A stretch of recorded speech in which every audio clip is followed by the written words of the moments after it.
So as I said, the idea behind today is actually just to go through the Okta and then look at the identity role in your zero trust strategy. So most of customers that we know these days are looking at the zero trust model and how they can actually achieve it using all different tools, of course, and Okta being the identity part of that tool as well. Okay.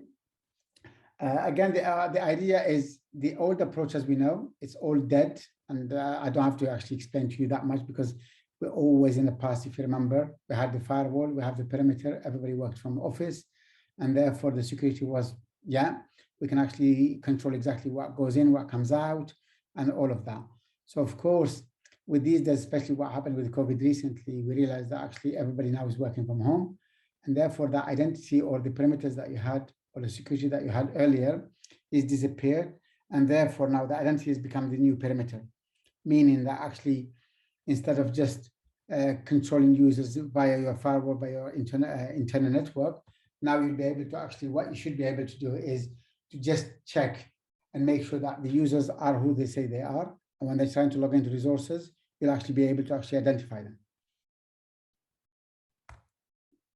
Okay.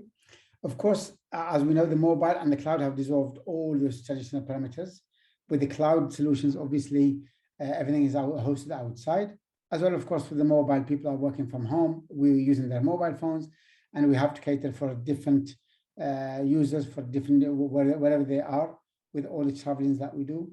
So the idea, again, if you look at the way that the infrastructure is actually, the people are everywhere, but then they're accessing resources everywhere as well. So they can access resources that are in the cloud. They need to access to certain legacy applications that are on-prem.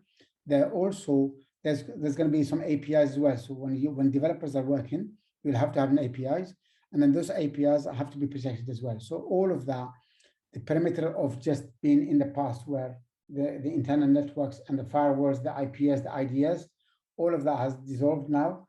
And then what makes sense now is actually to focus on the identity of the users and then make sure that they are exactly the legitimate people that that's supposed to be in a network.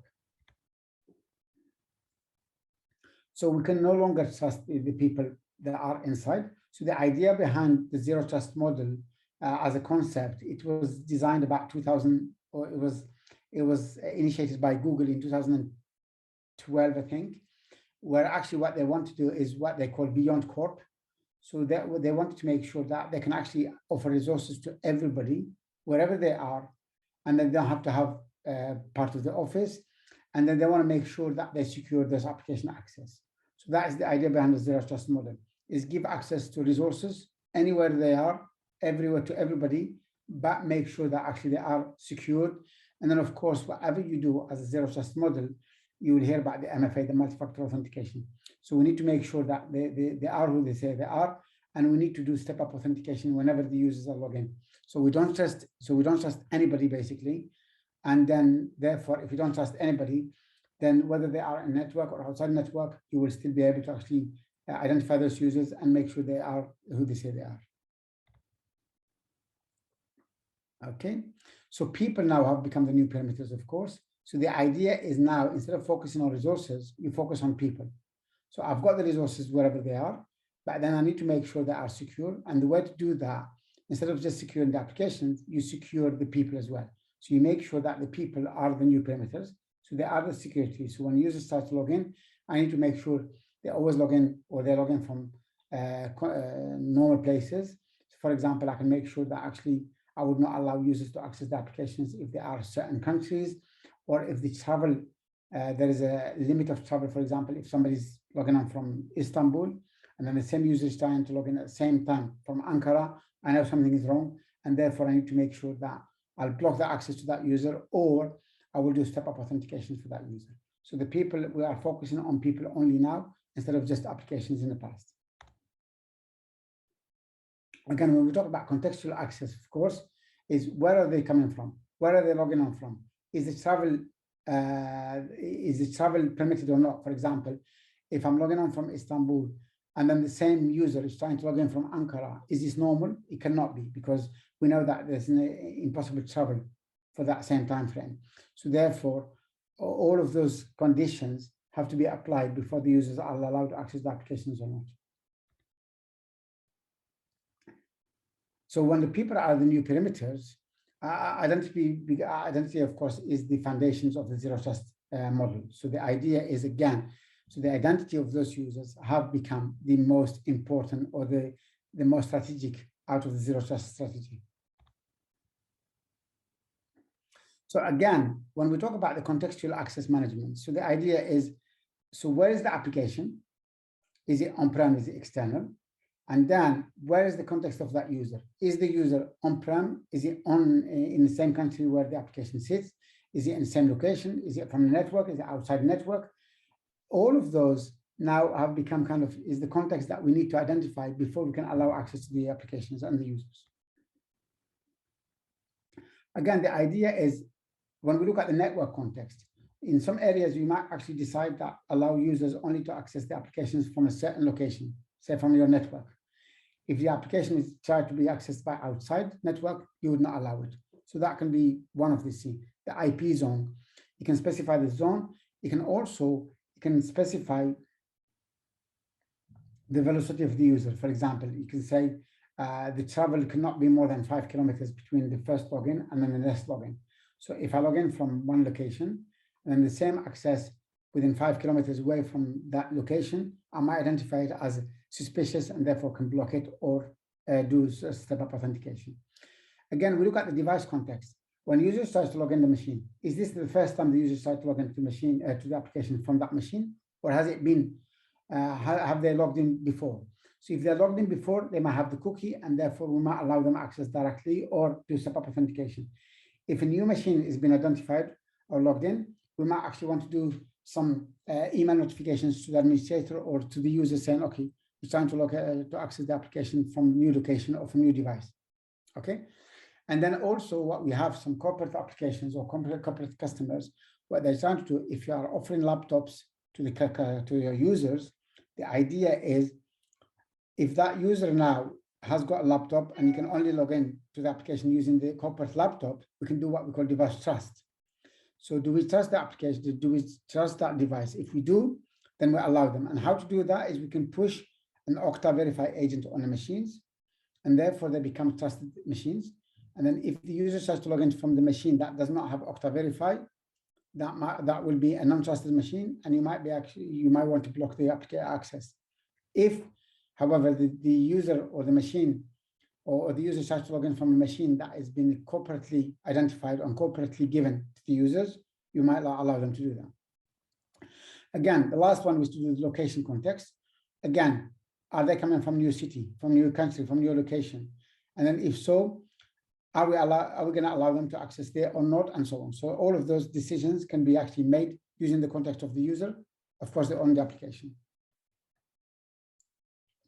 So again, the modern access management is what it is basically giving the right people the right level of access to the right resources under the right context, and then they can be assessed continuously. So it's not just once and we leave them. No. So we keep that checks all the time. So if a user, I've got the right user, so I know that the user is the right person. And do they need to have access to everything or just the right access level to the specific application? And then of course, do they need access to all the resources or only specific resources that you want? So if I'm an IT guy, why do I need to have access to the financial application and so on? So all of that is that is the new modern way of accessing or the modern way of doing the access management.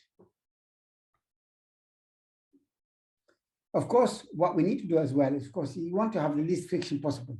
So when you deploy security measures for users, so the idea is you don't want to actually burden them with so many security issues to the point where they give up and they don't want to use the application anymore.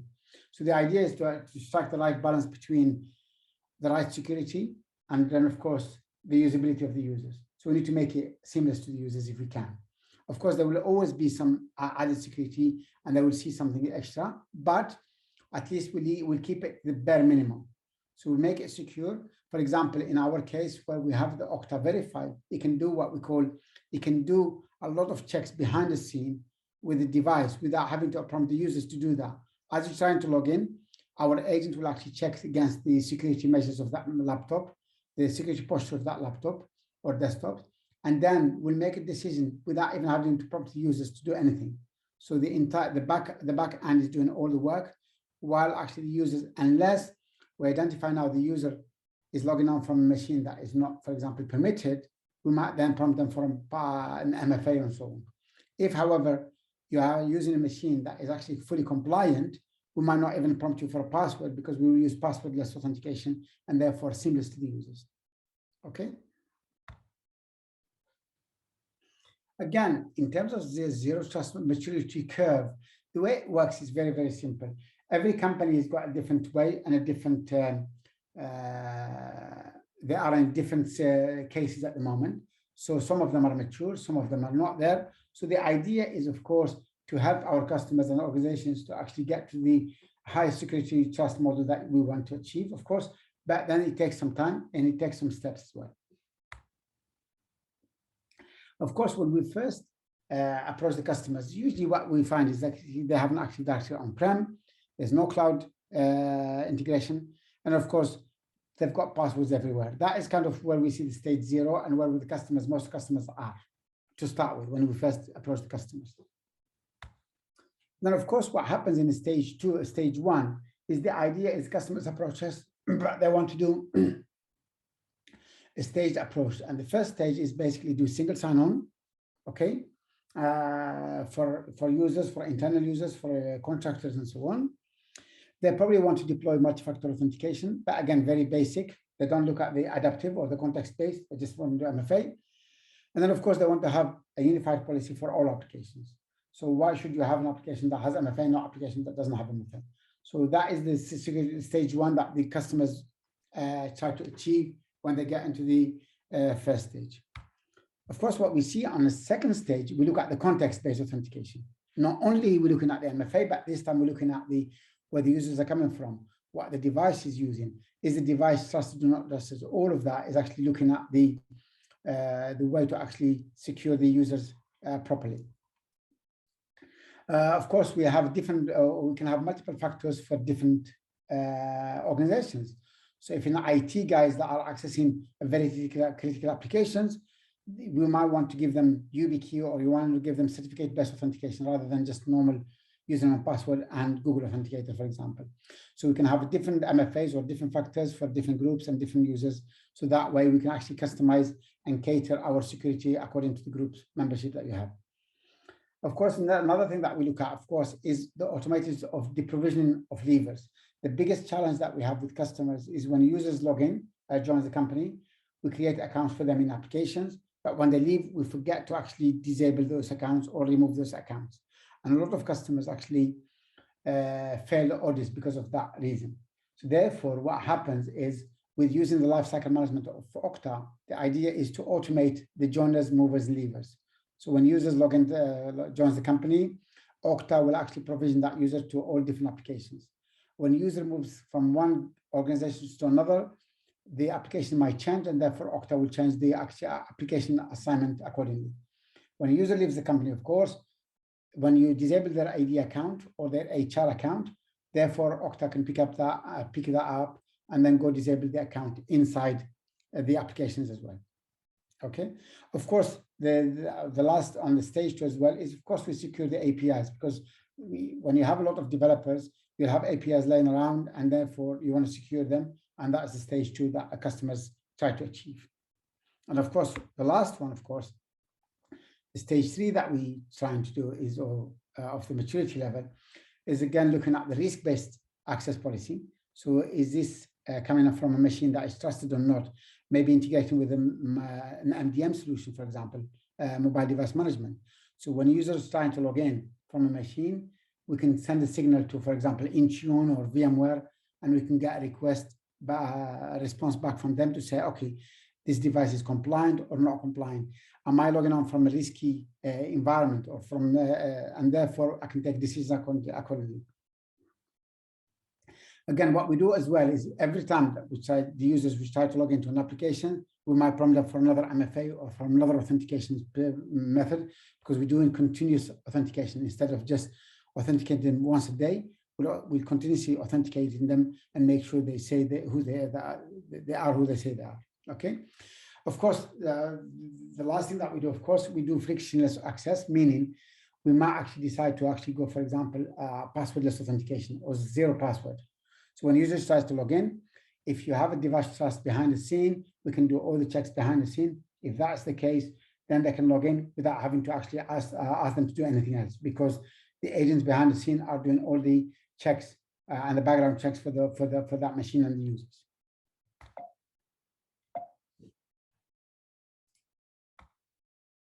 Okay. Of course, there is no silver bullet for zero trust. So it does not mean that actually you deploy one product and you have a zero trust model. This is a concept, and this is kind of a framework that you work within. And then, of course, it evolves on a regular basis. It's not just set and forget, but you'll have to actually keep the maturity level, and you keep enhancing those features. So, of course, the zero trust model starts always with identity, because if you know exactly who's trying to log in, you can make sure that they are secure. That is half of your battle there already. So, of course, Okta will provide you with the modern zero trust platform. The idea is we are purely cloud platform out of the box on AWS. So that means users don't have, they can onboard the applications and users very, very quickly. And then, of course, with all the security measures we have behind the scenes as well, we have the RBL or real-time blacklisting. So when users try to log in from an IP address that is already blacklisted, we don't even authenticate them. We drop the connections and so on. So this is the platform that we offer for our customers. Of course, the idea is, you can see here with Okta where we sit, you can see that actually with all of these, with Gartner and others and Forresters, they put us on the top level. You can see from the Gartner on the right hand side, we are top level. On the left hand side, of course, with the Forresters, again, we are on the we are very strong in strategy and also in execution.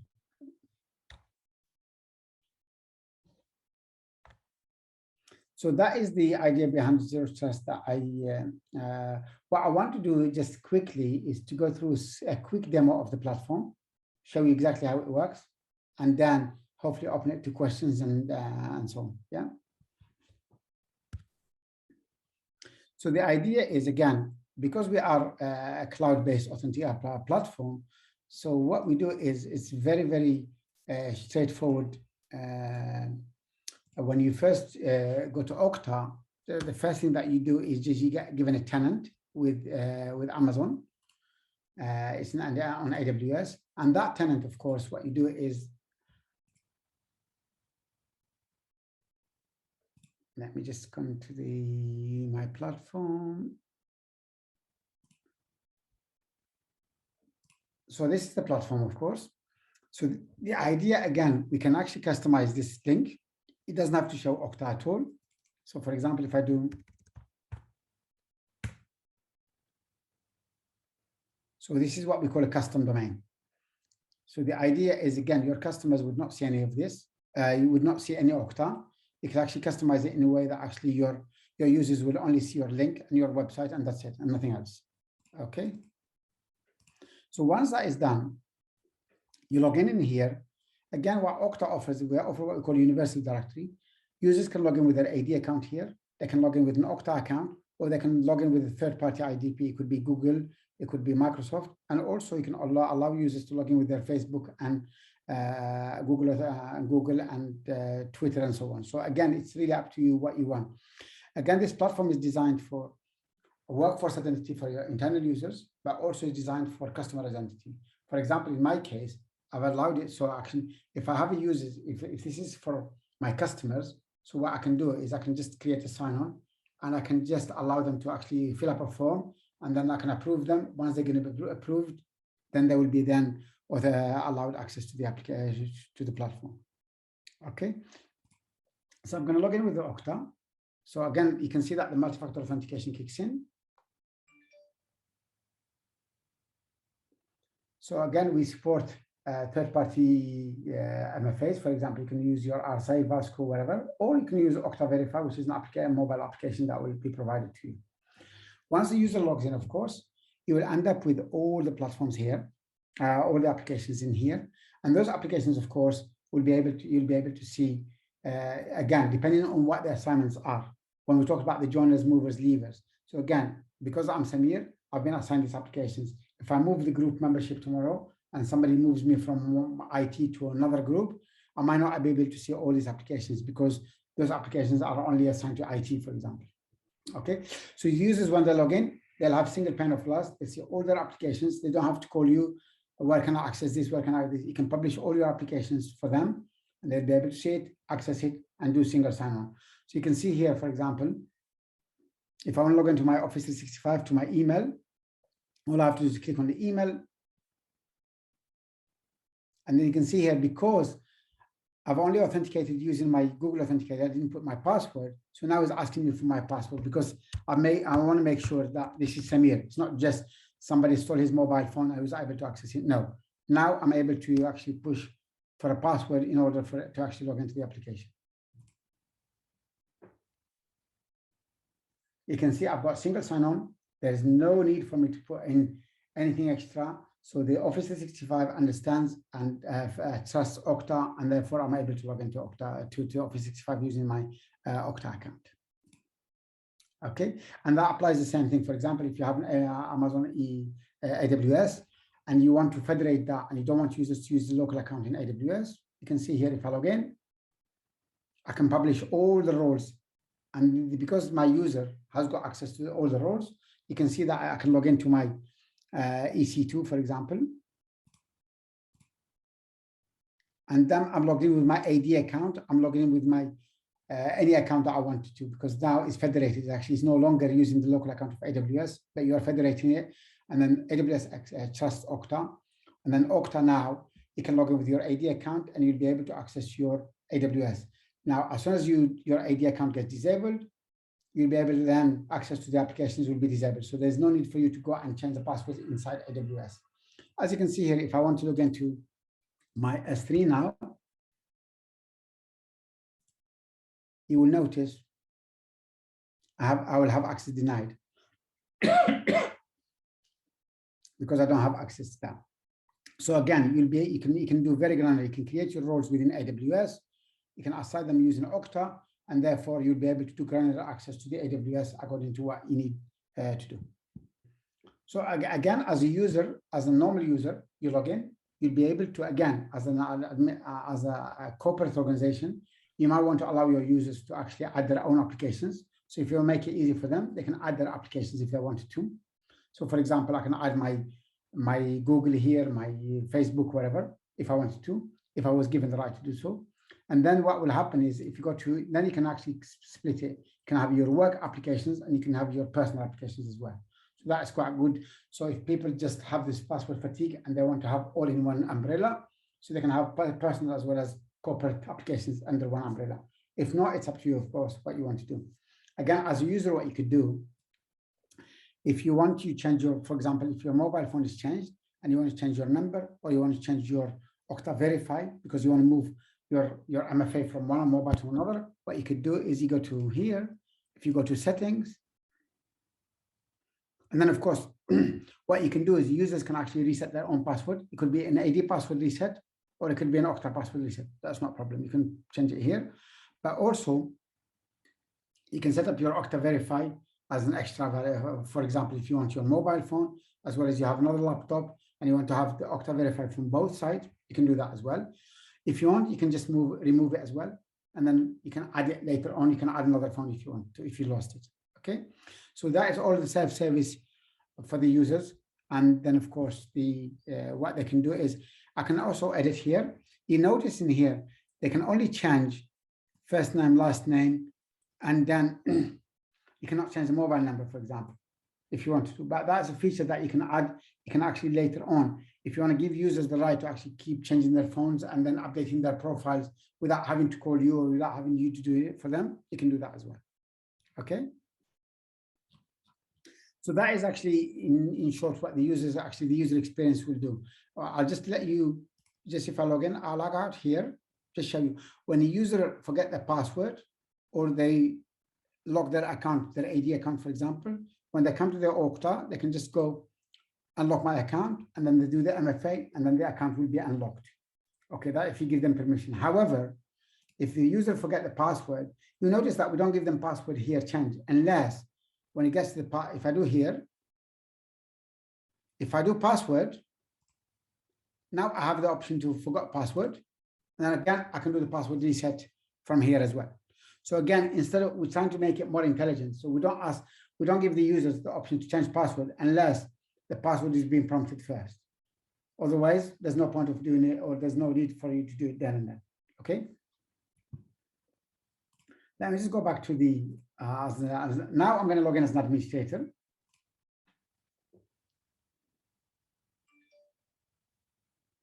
You will notice that the beauty of the Okta Verify is the fact that you do the Okta push notification. So that means you don't have to enter the 6-digit all the time and type it. So you can get a phone pop up, you approve it, and once you've approved it, you're done. So now as an administrator, because I only get this tab here on top because I'm an administrator. If I'm not, you would not get this option. Again, what we've done is, because an admin console is slightly different than a normal console, I want to have an MFA as well. So now I'm going to do the push notification again.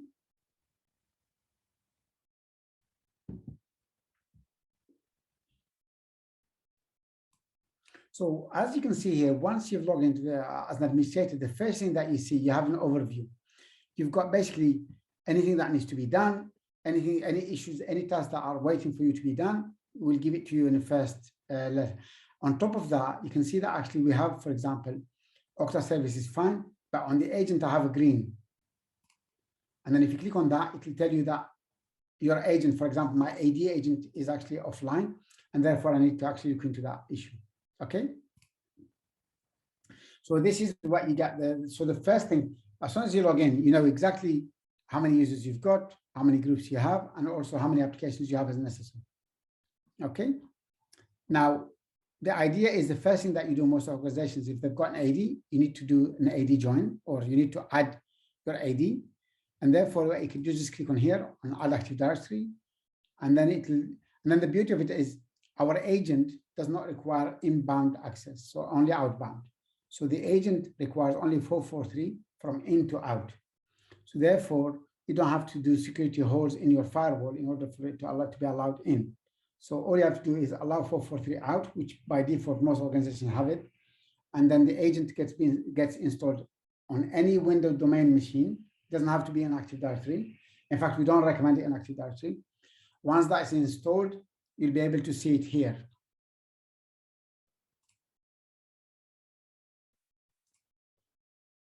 You'll be able to see the agent here, and then whatever you need to do. Now, in here as well, if you look at the provisioning, what you can do in the integration, you'll be able to, it'll pick up all your Active Directory hierarchy here from users and groups, and you can decide which users you want to synchronize or you want to import, and which users, which groups as well from there. Okay. Now, if you notice, we have two options here, to Okta and to app. Now, because you can push users or you can push profiles from Okta to AD, and you can push from AD to Okta. So if you want the Okta to become a source of truth, so a good example of that, if you have an HR as a system, as a source of truth. So when users get created inside HR, if you want Okta to create your users inside Active Directory, we can do that as well. So the idea is the HR team will create a user when they join, and then Okta picks up that user from HR, and that will go create an Active Directory user, assign them to the groups, and then also assign them the applications. Okay, so you have the idea is, in your case, for example, if you want your Okta to push to AD, this is the options that you have. When a user gets created in Okta, it will create inside AD and so on. Or if you want your AD to become an source of truth and you want to push profiles from AD to Okta, and this is what you do. So every 2 hours, for example, or 2 days, you can do that. On top of that, what you could do is we have what we call JIT. Say, for example, if you have a new user and that time synchronization is 2 hours, or 2 days in my case. And then say I don't want to wait for the 2 days, I don't have to. When users try to log in on the fly to Okta, Okta will check if that user belongs to that group. If they belong to that group, then it automatically will create the users on the fly, which is the just-in-time provisioning. Okay. So again, this is what you will get from Okta in terms of as a source of truth. Okay. Now what we look at here is the profile source. Again, users can actually be in multiple locations, but then we need to decide who is the source of truth in my case. For example, in my case, my HR system is my source of truth. After that is an Active Directory. After that is Facebook ID, and then the IDP, and then the Google IDP. So the idea, if, say, for example, if I have a username or a user that has a phone number that is in HR, that is different than Active Directory, and then because I've put the source of truth is Bamboo HR, so what we'll do is we will go and change the Active Directory account or phone, because we know that the source of truth is this one. Okay, if I have a conflict for any reason, then the source of truth will be the main one, and it will be the source, and that will be then provisioned to the other applications. Okay, again, what we do have is profile editor. In the profile editor, of course, what will happen is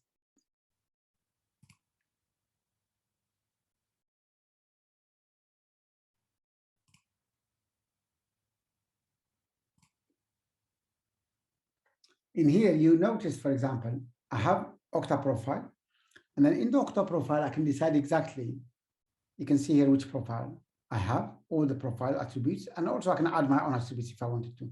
Say, for example, if you have an application that requires a certain parameters, then you can create your profile and then push it down, attribute and push it down to that. However, what also we have, you can say, for example, we have a directory, we have my Active Directory, you can see the mapping as well. So for example, you can see here from Active Directory to Okta, or from Okta to Active Directory. So depending, of course, on the directions that I'm trying to do the source of truth.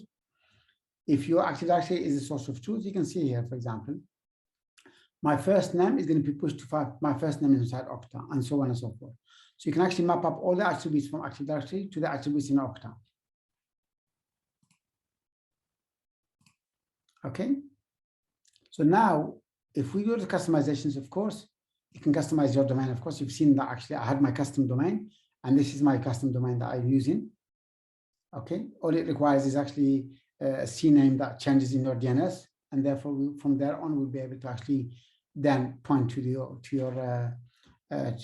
newer domain.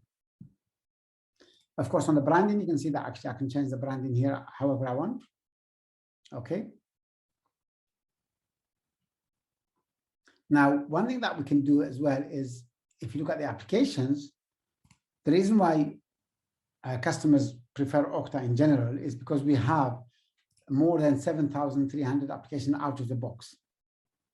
Okay, so that means it's less development from your side, from the customer side, meaning that if an application is already out of the box, it's already got the scheme protocol, it's got the SAML integration, then the customer will just have to do that and then do it. For example, if I want to look at for example, Workday, I can add it as an application. I can just call it test, for example, for now.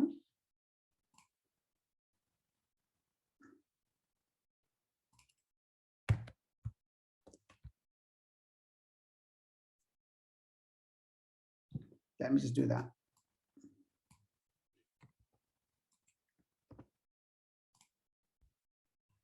Okay.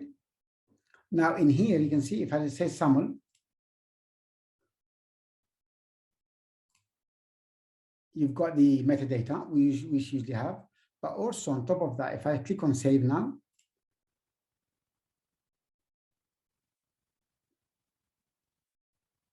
and if I go back to general, okay, you'll have the instructions on how to do it exactly all the way. So that is the beauty of it, is you actually do it. So you've got out of the box, so there's less development, and then there's a step-by-step on how to do it, because it's already been done and it's been approved, and it's been approved by the Workday themselves. So therefore, we work together in order for you to come up with these setups on how to actually do it, how to set up the integration together. Okay. Okay, and every tab, when we talk about the provision, the joiners, movers, levers, is the provisioning side. It's very, very important. I have an example of that for Office 365, for example. You will notice on the provisioning, what I do is all I need is the integration API. I've put my O365 admin account in here. I've authenticated with that. And therefore, again, from Okta to Office 365, what will happen? If I edit, I'm saying when a user gets created inside Okta, create the user directly into Office 365. When a user changes the attribute, for example, last name, whatever, in Okta, change it inside Office 365. When user gets deactivated inside Okta, then what happens? Then you have an options. Block sign in and remove license, or block sign in and remove license after grace period, which is the 30 days or whatever, or just block sign in. So that means we keep the Office 365, we don't touch it, but we'll just block the sign in. And one thing that we do quite well as well is if you have companies that are merging together, and while you're waiting for that merge to happen, and you still want to have the common email address for all the organization, a good example with that is, for example, O0. Okta just acquired O0, and therefore they have O0 account, email, we have an Okta account. And the way to do that is to display it outside as one account. What we could do under sign on, if I click on edit, you will notice now down here, I've created a substring here saying that actually any users that log into Okta, trying to go to Office 365, whatever the email they logged in with, it doesn't matter. Just remove anything that is after at and add the email address. This is the email address I want it to be outside. Yeah. So that means now I can log in with my O0 to Okta, but then when I try to open my email, it will be my username and then it would be my imconsulting.co.uk in this case. So all of us will have the same email address rather than having two different email addresses. Okay. And then, of course, when we talk about the zero trust, of course, it's security, of course. On the security side, of course, what you could do is the idea is, well, this will give you the criticality. For example, in here, it gives you 75% of admins have super admin account. Do you need to have all those admin accounts or super admins inside Okta? No. Then you can actually go and fix it. But also under general, you have the idea is you can enable the captcha. You know, just one, let me just show you that. So when I go to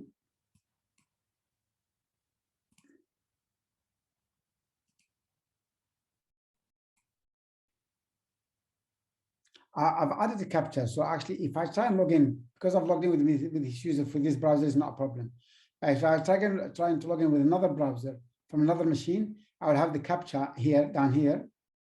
It will pop up. It will give me saying, okay, can you click on, for example, the buses or the traffic lights or whatever. So I enabled the captcha for my site. Okay, you can see here, I'm using my Google captcha and I've enabled it. And then from there on, if there's any suspicious activity, it will actually do the captcha first. Okay. Now, in the authenticator, we talked about multi-factor authentications, of course. You can add authentications as you wish. Again, we can have all of this. And then, of course, on the advanced features, you can then specify, for example, for your IT, you can give them YubiKey. For non-IT, you can give them Google Authenticator, and so on and so forth. And what we've done recently as well is we've created what we can have different policies for different applications. So instead of just having one, so if I go to the authentication policy, you have all the applications in here. And then if I click on the view and then the rules, you will notice now these are the rules. And then I can add the rule for this application, specific application. Now what you will notice in here, again, I can if the user type is any type, but I can actually specify the users in here, or I can specify the group, but also is coming from any device. When we talked earlier about the device trust, so this is for any, or I can say no, if the user is coming from a registered device, which is an Okta verified, but also I have an option to say managed or unmanaged. When I say managed, that means that I have an MDM or mobile device management. Okay. And then I can say this is gives me a very, very secure area. So now the device has got an Okta Verify in it. And then the device also has an MDM solution that will give me the option. And then I can say, okay, if this is the case, if the device is trusted and managed, maybe allow access, but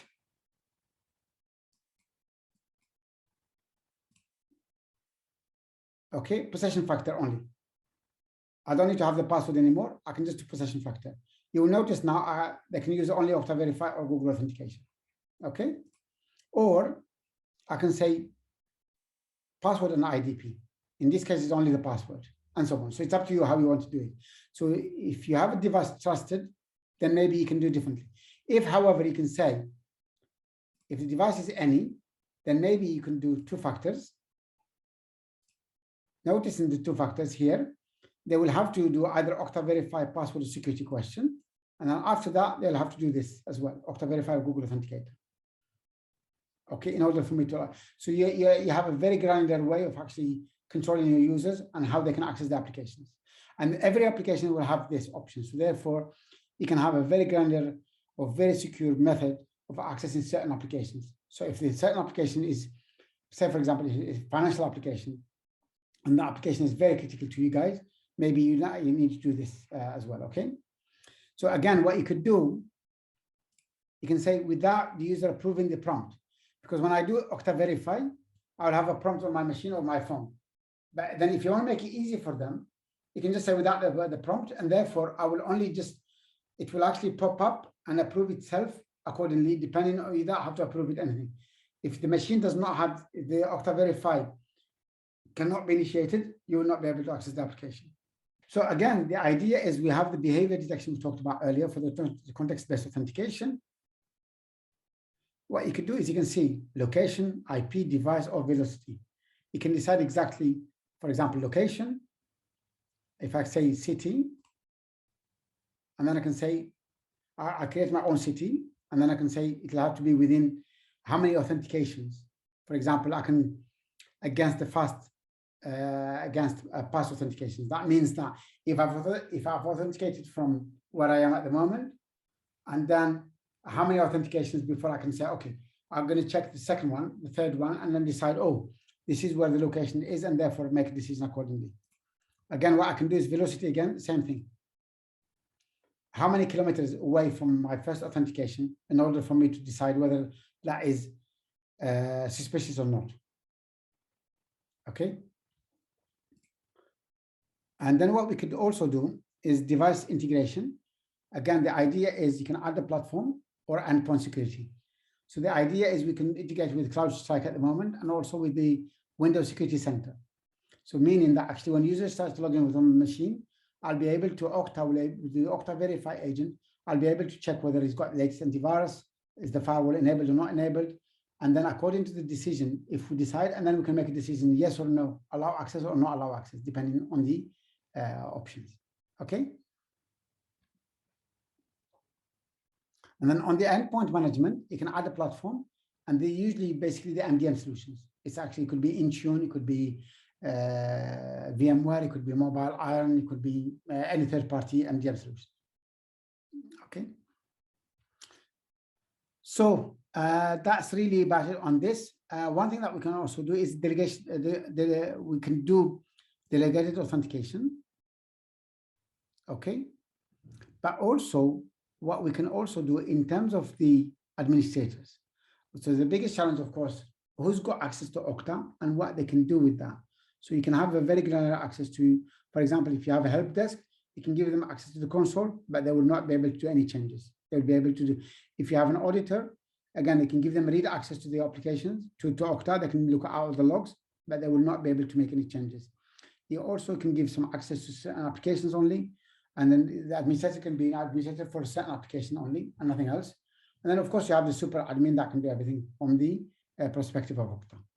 Again, if you look at the reports, you can generate your own reports in terms of agent activity, system logs, application access, who's got access to what authentication activities, policy activities as well, and then provisioning, deprovisioning, user account activity, for example, and so on. Again, these are all, you can see here. So for example, in here, fired when the user password is set success. So obviously I reset the password, and then if you want to go details, you can expand, and you'll be able to see exactly what's happening when and so on. Yeah. You can see where I've logged in from, the IP address. And then the beauty of it is when you get the IP address before you logged in from, immediately you can add it to the zone.